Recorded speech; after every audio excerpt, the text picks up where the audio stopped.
Order. Questions to the Prime Minister. Caroline Lucas. Thank you. Number one, Mr. Speaker. The Prime Minister.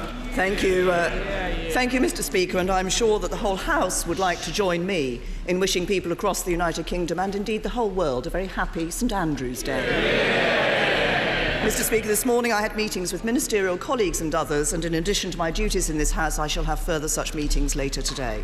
Caroline Lucas. Thank you, Mr. Speaker. Can I suggest to the Prime Minister that having your cake and eating it isn't a serious strategy for Brexit, and that Britain deserves better than having to rely on leaked documents to know the government's plans? How on earth can she expect MPs to vote to trigger Article 50 when she refuses to give any clarity as to what kind of Brexit she's pursuing? Will it involve us still being members of the single market? Is it arrogance or is it incompetence? Prime Minister. I've answered this question many times in this House, and I can assure the honourable lady. She asked specifically about the issue of the single market and trading with the European Union. I've been very clear. We are ambitious in getting the best possible deal for trading with and operating within the single European market. Mark Menzies. Thank you, Mr. Speaker. And I welcome in last week's autumn statement the announcement of £556 million for infrastructure in the north of England. But despite this and years of hard work, the M55 Lytham St Anne's Link Road is still not assured. Can my honourable friend, the Prime Minister, do everything she can to ensure that this vital local project for jobs and employment in my constituency is delivered without further delay? Prime Minister. Can I commend my honourable friend for the hard work that I know he has put in relation to this project. I understand that there is to be a significant sum of funding from a developer, and my honourable friend has been working with the developer and the County Council on this particular issue. The LEP has submitted a linked bid to Highways England. It's being actively considered, and I understand my honourable friend will be meeting my right honourable friend, the Minister for Transport, this afternoon to discuss this in more detail. Jeremy Corbyn. Thank you, Mr. Speaker. Can I join the Prime Minister in wishing everyone a very happy St Andrew's Day, wherever they're celebrating it all around the world? Last week, Mr. Speaker, the autumn statement revealed the abject failure of this government's economic strategy. Economic growth was revised down, wage growth was revised down, business investment was revised down, borrowing and debt revised up yet again. Surely now the Prime Minister accepts her predecessor's long-term economic plan was actually a failure. Prime Minister. I'll give the right honourable gentleman some facts. The IMF says that this will be the fastest growing advanced economy in the world this year. Unemployment is down. We have record numbers of people in employment, and we have companies like Nissan, Jaguar Land Rover, Honda, Arm, Google, Facebook, Apple investing in the UK, securing jobs here in the United Kingdom. That's what a good economic plan does. They did tell us that the deficit would be eradicated by 2015. This was then advanced to 2020, and now it's been advanced to whenever in the future. But since she quotes the Institute of Fiscal Studies, I think she's been a little bit selective, because they also went on to say that the prospect for workers over the next 6 years was, and I quote, dreadful, and went on to say, creating, and I quote, the worst decade for living standards since the last war, and probably since the 1920s. Isn't it fair to say that those just getting by are suffering all the pain for no gain? Prime Minister. I have to say to the right honourable gentleman, I think given that he can't differentiate between the IMF and the IFS, it's probably a good job he's sitting there and I'm standing here.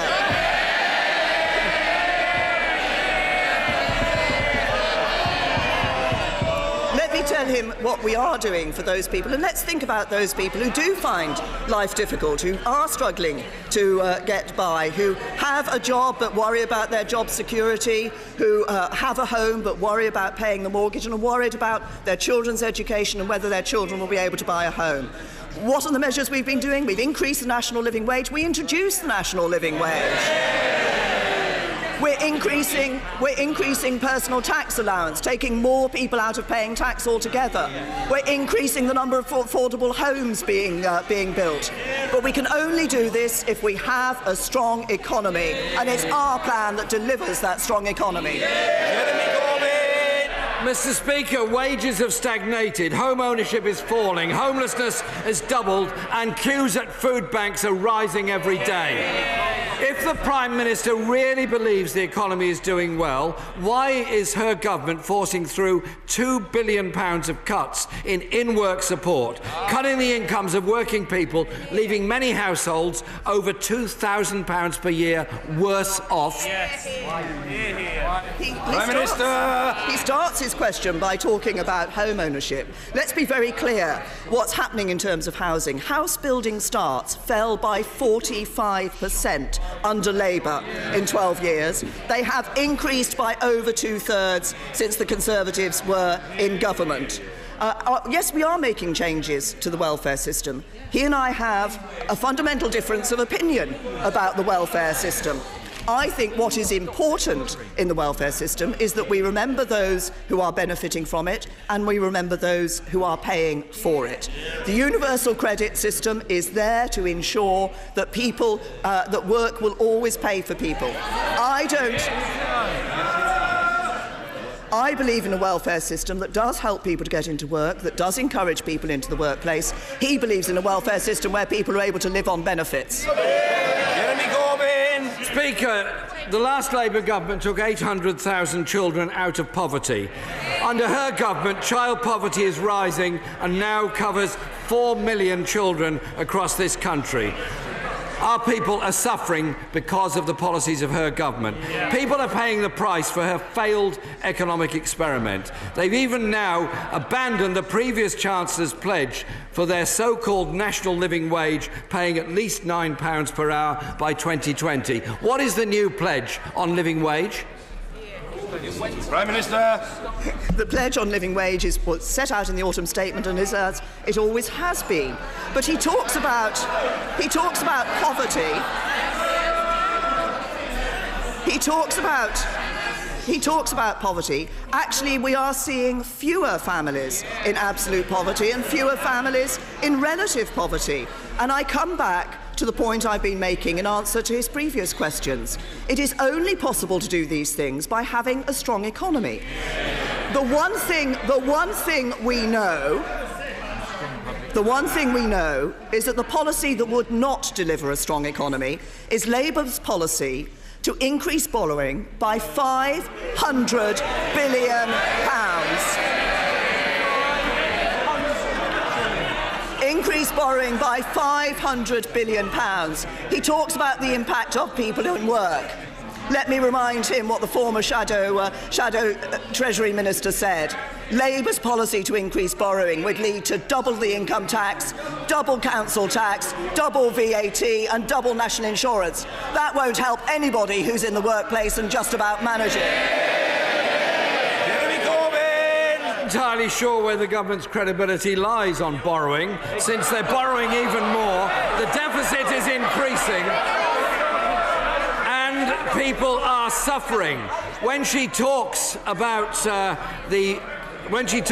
children in poverty in response to my question, I simply remind her 4 million children living in poverty, children going hungry to school in this country because their parents don't have enough money to feed them properly. It is a disgrace and should be addressed. Mr. Speaker, in the autumn statement last week, the Chancellor spoke for over 50 minutes. During that time, he didn't once mention the National Health Service or social care. 1.2 million people are lacking the care they need. Why was there not one single penny more for social care in the autumn statement? Prime Minister! There is absolutely no doubt that the social care system is under pressure. We recognise that. If you just look at the fact that there are 1 million more people aged over 65 today than there were in 2010, we see the sort of pressures on the social care system. But that's why the government has already acted to put more money into the social care system. More money through the Better Care Fund, 3.5 billion extra through the Better Care Fund, and more money through the social care precept. But it's also important that local authorities and the NHS work together to ensure, for example, that people have the social care they need so they're not ending up blocking beds in hospital. There's some very good practice up and down the country, and sadly there's some not so good practice. What we need to do is make sure everybody is giving the best possible service to people who need it. Jeremy Corbyn! There's a tragic parallel going on between an underfunded NHS and an underfunded social care system all over the country. And she knows it, and indeed she might care to listen to the Tory leader of Warwickshire Council, Izzy Seacombe, who says that her council has been cut to the bone and says on social care, right now we have a 1.3 billion gap which is not being funded. It is a real crisis in every social services department all over the country, and indeed in almost every NHS hospital. Next year, Mr. Speaker, this government is handing back £605 million in corporation tax cuts, rising to 1.6 billion the year after that, and 7.5 billion over the next 5 years. So could the Prime Minister explain to the more than 1 million elderly people not getting the care they need, to the 4 million on NHS waiting lists, to the millions of pensioners worried about losing the protection of the triple lock, why there is not 1 penny extra for the NHS or social care? Just what is this government's real sense of priorities? Prime Minister! The Right Honourable Gentleman talks about funding social care and funding the National Health Service. £3.8 billion extra is going into the National Health Service this year. Under Labour's plans, we would have seen 1.3 billion less going into the National Health Service. Social care funding is going up under this government. At the last election, the Shadow Chancellor, lately of Strictly fame, said local authorities would get not a penny more. Conservatives putting money into the NHS and social care, Labour would deny it.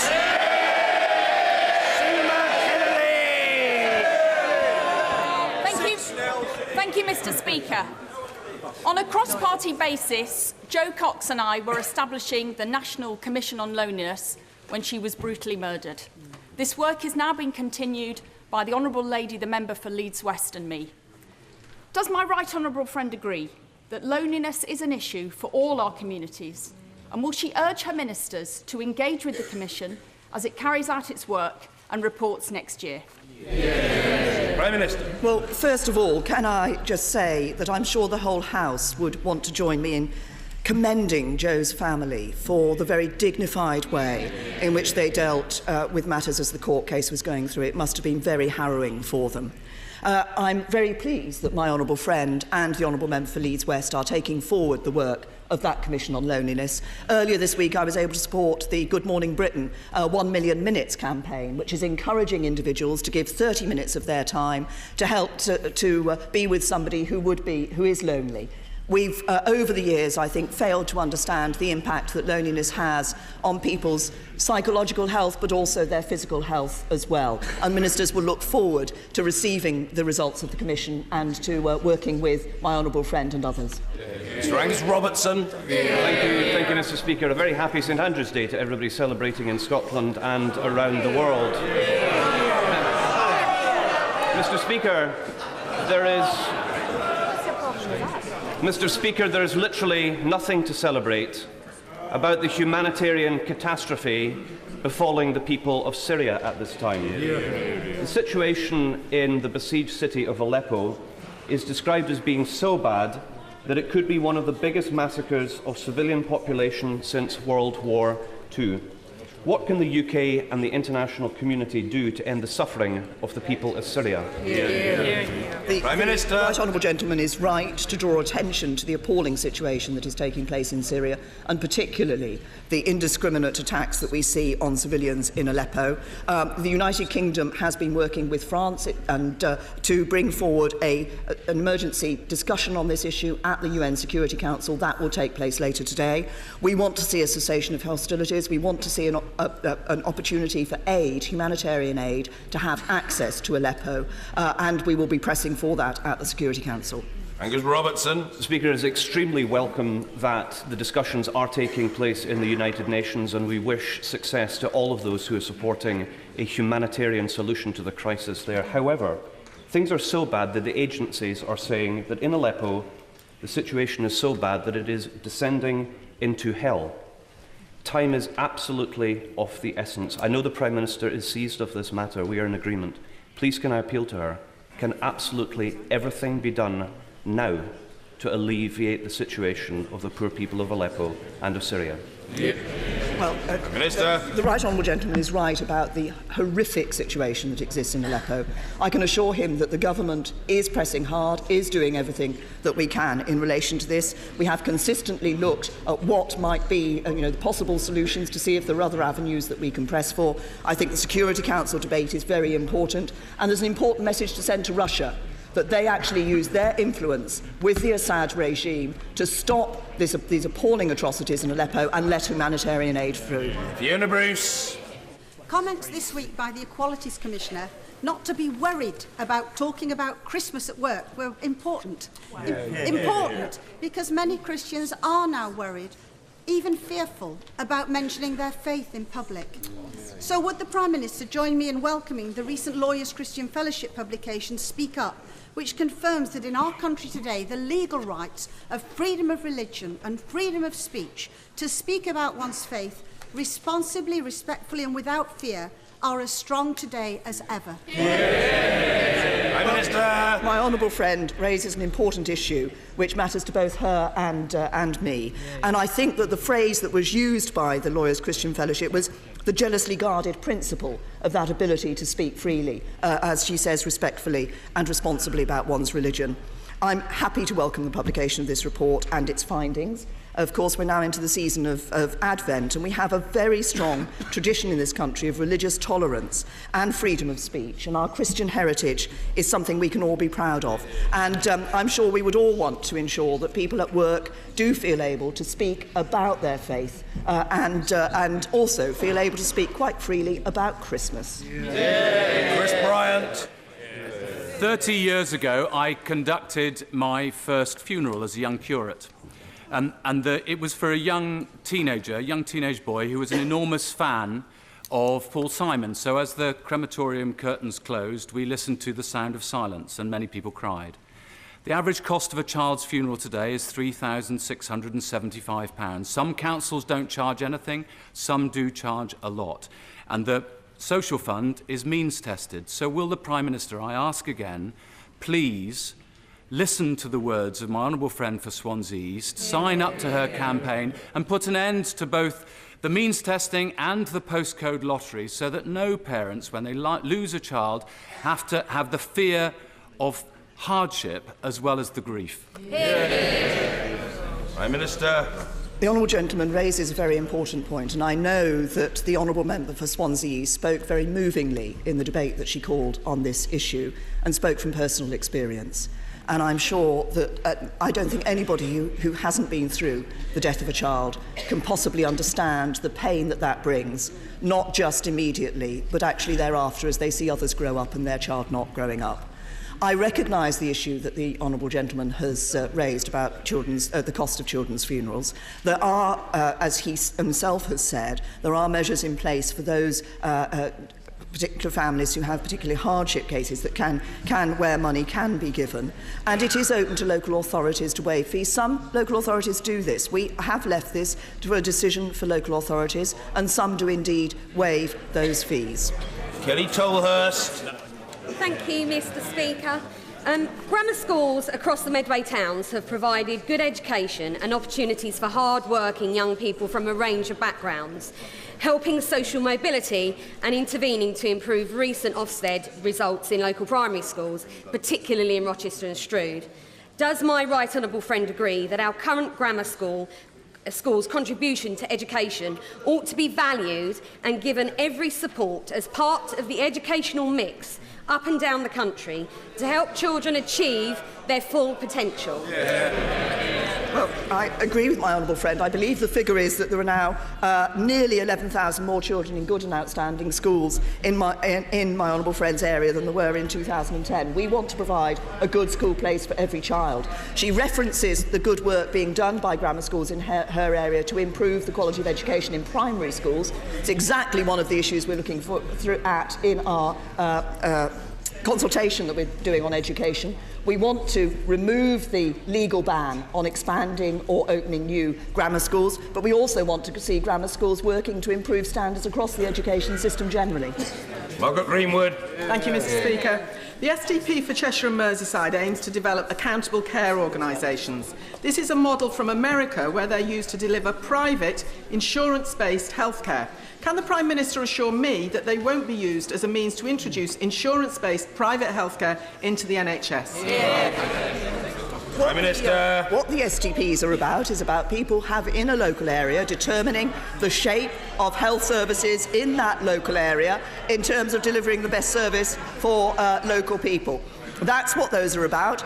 Obviously, every area will be looking very closely at the plans that are being brought forward. What is important, I think, is that we do see in those STPs increasingly health services working with local authorities to ensure that they are providing the right holistic level of care for people in their area.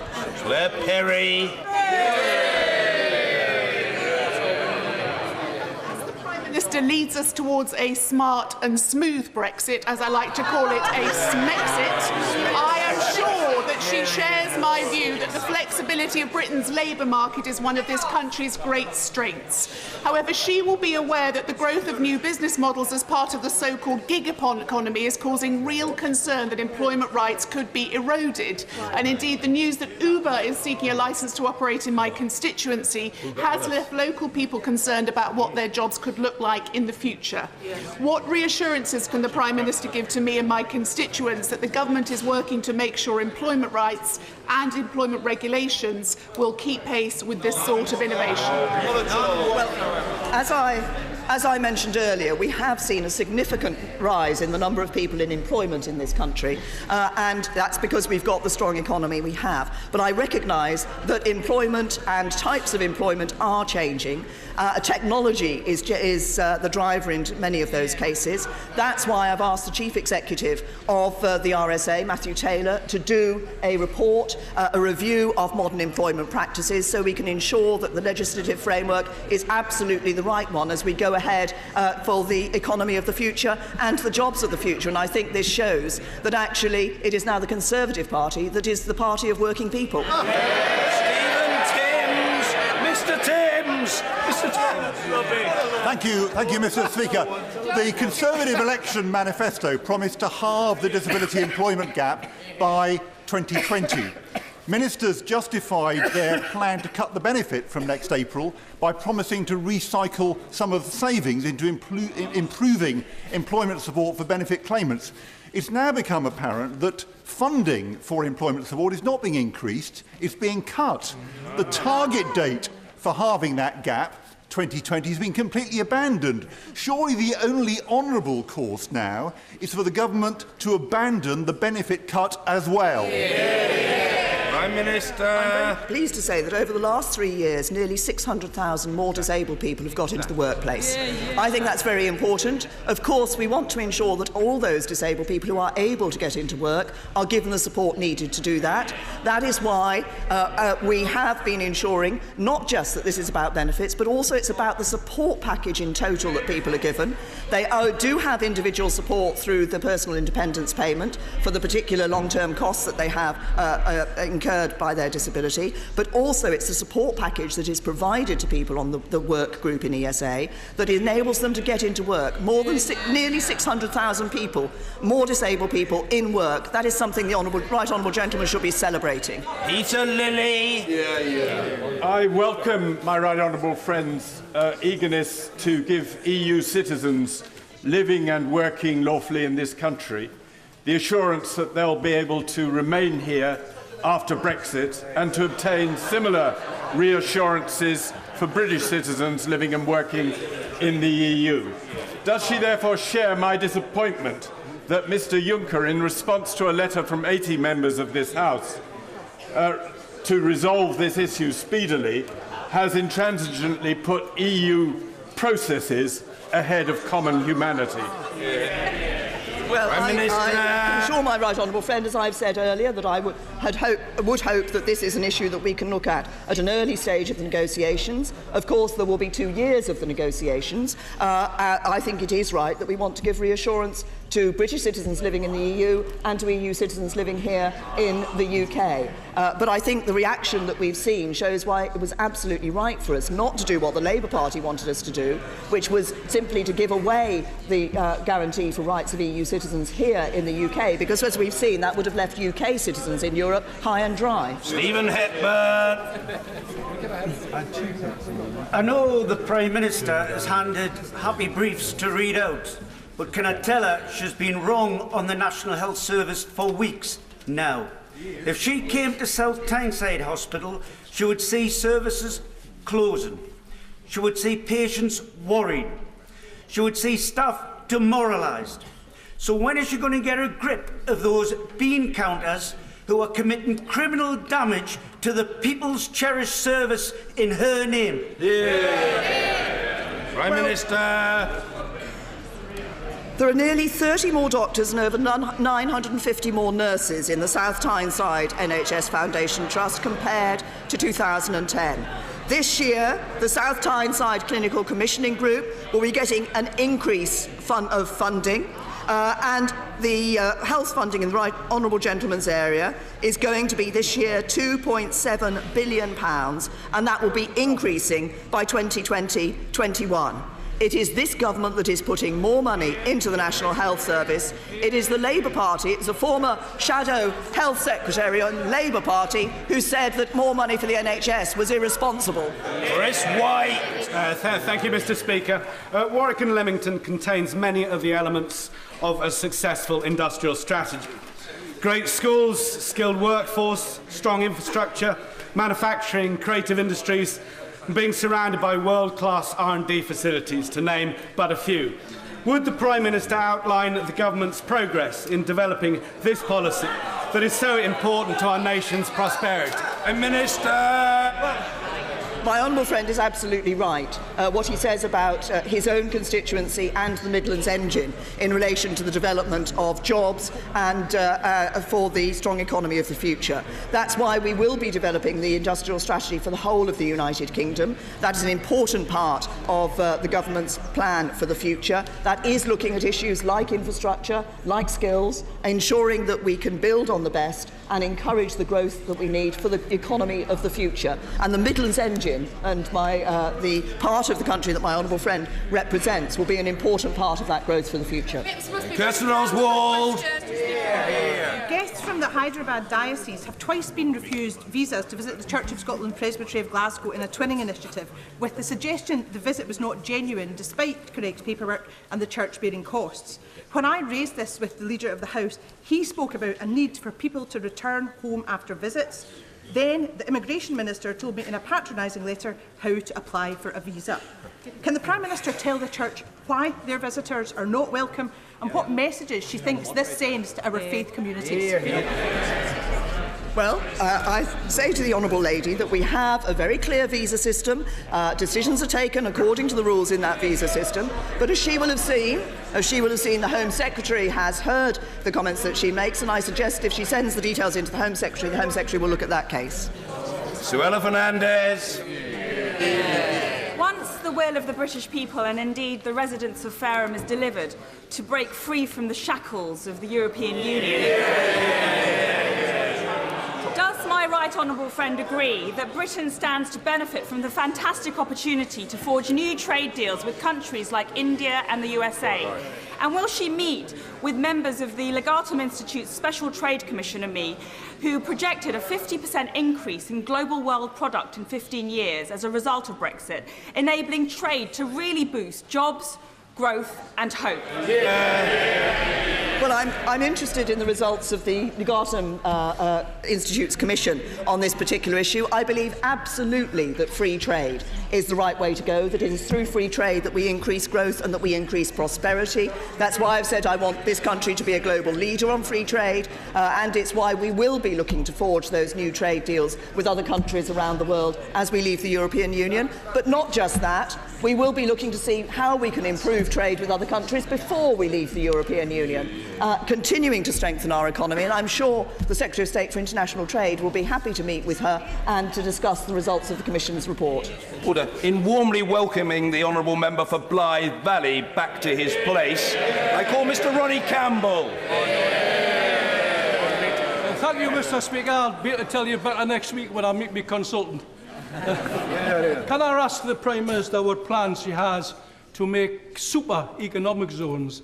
And I say that in the knowledge of knowing that the Blythe Estuary was given an economic zone by the last Chancellor, the Tory Chancellor, as we have acres and acres of land on that river, and I hope that it's in our mind.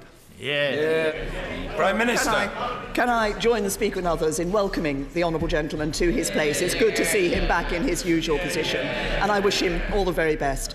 Can I say that as part of our industrial strategy, of course, we're looking around the country to make sure that we can see where there are opportunities for economic growth and how we can encourage those opportunities to be taken up. And what is important is that I want to see economic growth and prosperity being spread across the whole country so that we do see an economy that works for everyone.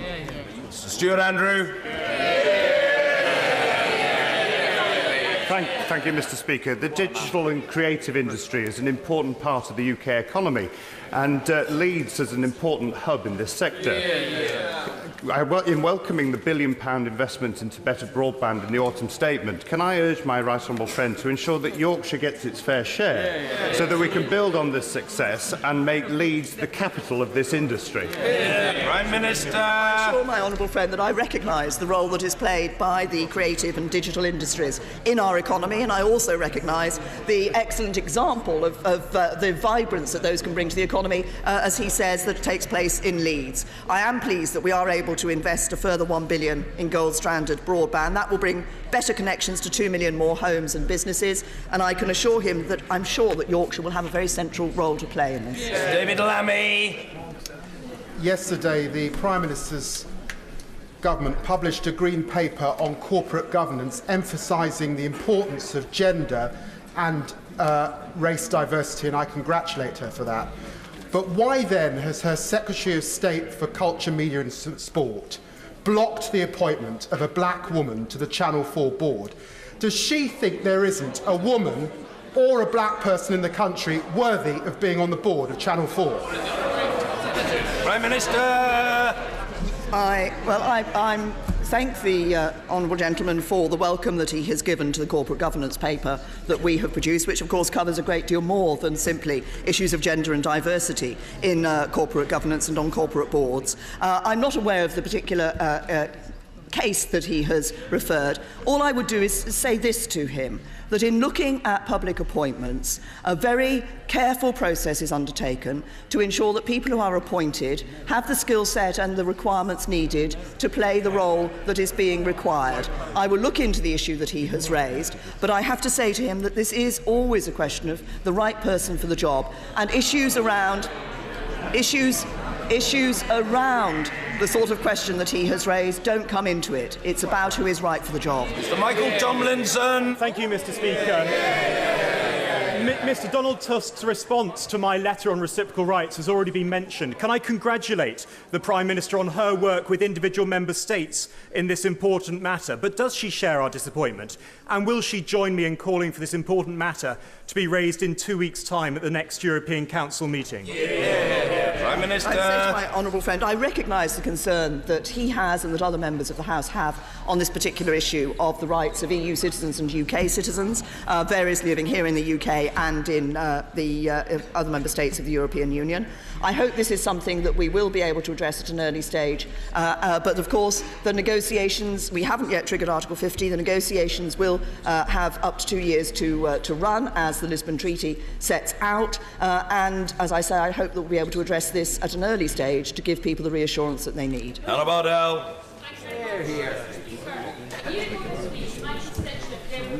Lost her niece Julie, believed to be unlawfully killed in Eilat, Israel. A year ago, her predecessor was good enough to give me support, as was the FCO. But after a year of writing letters, meetings and putting pressure on the Israeli authorities, the family are no closer to having justice for Julie. Will she meet with me and my constituent to understand what further pressure can be put on so that the family can get answers and understand who brought this terrible crime against their family member? Well, I understand the concern both that the honourable member rightly shows for her constituent, and obviously the deep concern that her constituent has to find out what happened in this terrible tragedy. I understand that the Minister at the Foreign Office is actively working on this question, and of course I think I will ask him to respond to the Honourable Lady and to meet with her to discuss what more can be done and to set out exactly what the Foreign Office is doing on this issue. Order.